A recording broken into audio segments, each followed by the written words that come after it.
typically at conferences like this, we spend a lot of time just kind of sitting and listening. So if it's all right with you, I'm going to ask you to do one or two things today. Is that all right with you?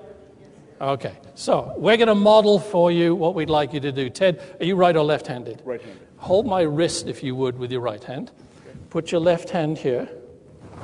And when I say go, I would like you to bend my arm by gradually increasing the pressure that you use. I don't want you to do it suddenly because then it'll be hard to gauge the effort.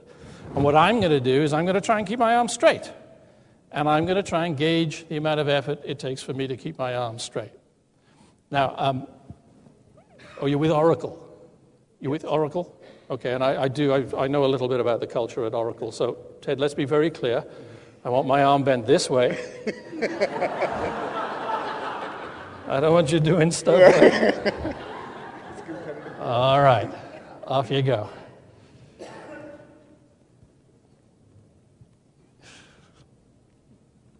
All right, so you can get it to about there. And then what we'll do I was really crying. Is we'll switch over. We're going to repeat the exercise in a moment. So, Ted, I want you to do exactly what you did the first time.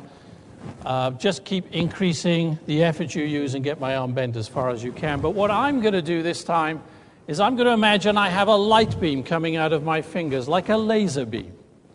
So you know how some lasers work. They burn holes in things. So I'm going to imagine the light beam connecting with the wall and smoke and flames coming out of the wall. And I'm going to ignore what Ted does. Place your hands ready, but I'll nod my head when I'm ready for you to start. Yeah, just like you did before.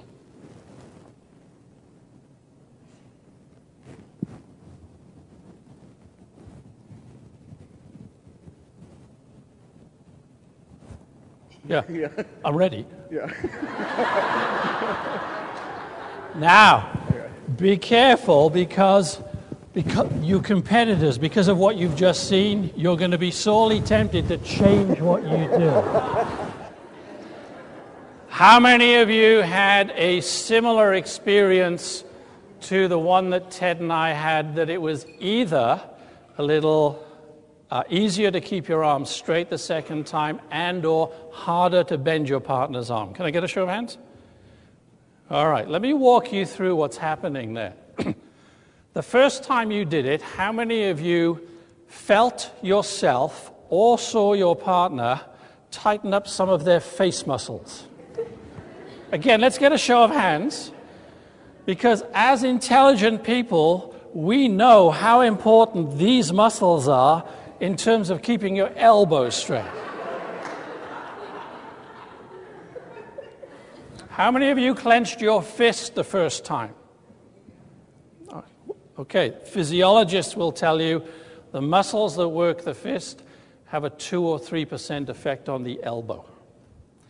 So in your attempt to execute performance here, you're using muscles that have little or no effect on what you're trying to do, which is a waste of energy. It's inefficient, isn't it? Yeah, that's still not the whole story. How many of you tightened this muscle the first time? Do you know what this one does?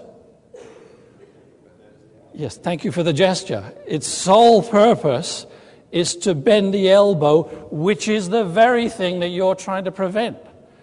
So you're not just being inefficient, you're being ineffective at the same time.